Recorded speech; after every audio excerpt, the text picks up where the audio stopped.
Kumusta mga kabusa? Ang pangarap na kampanya ng Team USA sa FIBA World Cup 2023 ay biglang naglaho. Isang mapait na pagkatalo ng Team USA sa semifinals laban sa Germany sa skor na 111-113. Nadismaya at nalungkot ang kanilang mga tagahanga sa social media.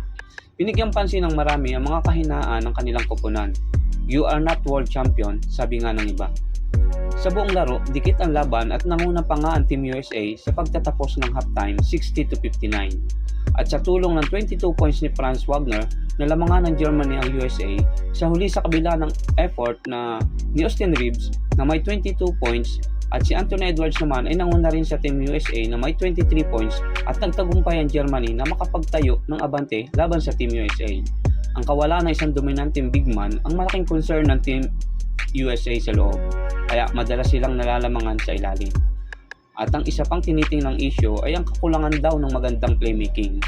Matapos ng pagkatalo, mukhang di pa tiyak ang kinabukasan ng Team USA pagkatapos ng maraming taon na paghahari sa World Cup. Ang latest performance nila para sa World Cup ang nagdulot ng pagdududa sa kanilang posisyon sa mundo ng international basketball. Ang iba naman ay naniniwala na ang kabiguan na ito ay maaaring magsilbing inspirasyon para sa mas pinalakas na koponan sa 2024 Olympics, lalo na kung sasali ang mga bigating stars tulad ni LeBron James, Stephen Curry, Kevin Durant at Jason Tatum.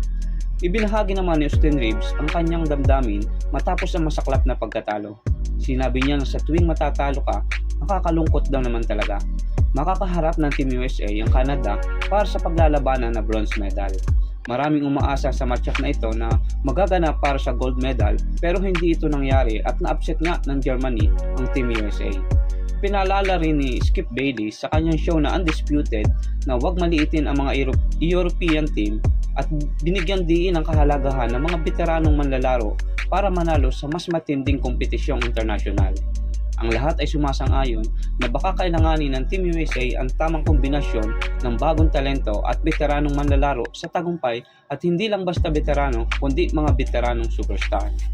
Nagparamdam naman si LeBron James na posible siyang bumalik sa Team USA para sa darating na 2024 Olympics sa pamamagitan ng pag-comment ng isang matang emoji sa post na may larawan na kasama niya ang iba pang mga NBA superstar.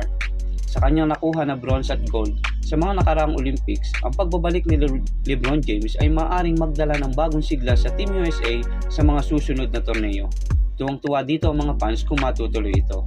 Mukhang ginalit nila si LeBron James at kaabang-abang na development ito, mga kabusa. Dahil kung maglalaro ang mga superstar sa NBA, tiyak na maglalaro din ang iba pang mga international player na nasa NBA ngayon.